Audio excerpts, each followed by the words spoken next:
Alright, this video is for your scoreboard. So right now we have it so that I have the ball, I have the cups, the ball runs. We need to get that score up there. So for you guys, since I don't think I did that in the last video, you're going to come here and say make a variable, and you're going to name it score. Okay? And you hit OK, and now it shows up over here. Then you're going to have to drag out a set my variable to 0, change it to score, and put it right here underneath a green flag clicked.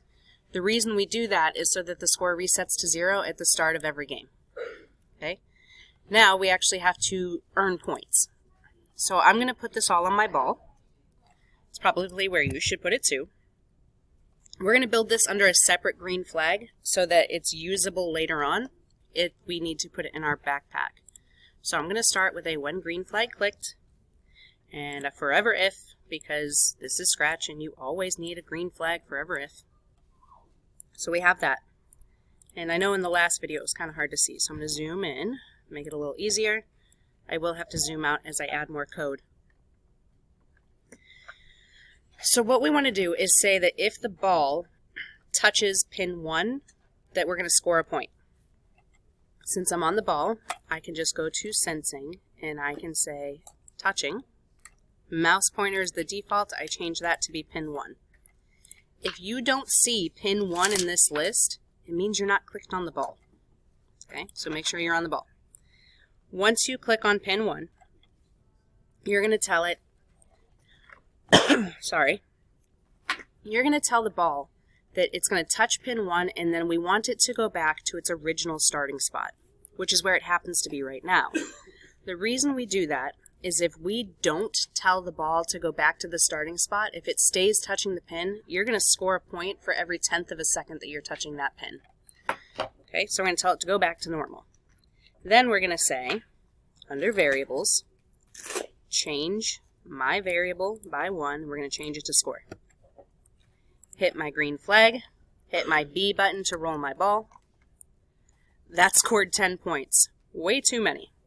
That means I didn't get my ball back to my starting position before I could change the score. Easiest way to fix that is to throw a wait block in here. So I'm going to do wait 1 second, test it again. It tipped over my cup, it only scored a point. That worked perfectly. Now, because lazy coder, hover over the word if, right-click duplicate, throw it down. Change it to touching pin 2. Leave everything else the same. Right-click duplicate, throw it under. Change it to pin 3. Leave everything else the same. Test it. So I've got pin 1, scores a point. Pin 2, scores a point. Pin 3, scores a point. So I've got all this. Now I need to win. So under your backdrops, you're going to choose a new one. Like I'm going to choose party right here. You add it. It will show up down here on the bottom where if you click on stages and then you click on backdrops, my backdrops show up over here on the left. Go back to my ball because that's where my score code is. I'm going to write code that says when start is clicked. Since my win screen is going to change the background, I need to add in code that says I want the backdrop to be neon tunnel when we start. So under looks, switch backdrop to neon tunnel because that's my starting screen. And then I'm going to use some math blocks. So I'm going to say forever if,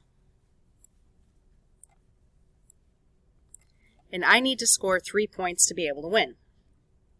So under here, I'm going to go to my looks, or I'm sorry, my math, and I'm going to say this math block here, which is an open circle equals 50.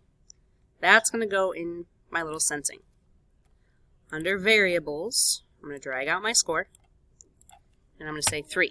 So forever, if my score equals 3, then I want to switch my backdrop to party. And then I'm going to test my code.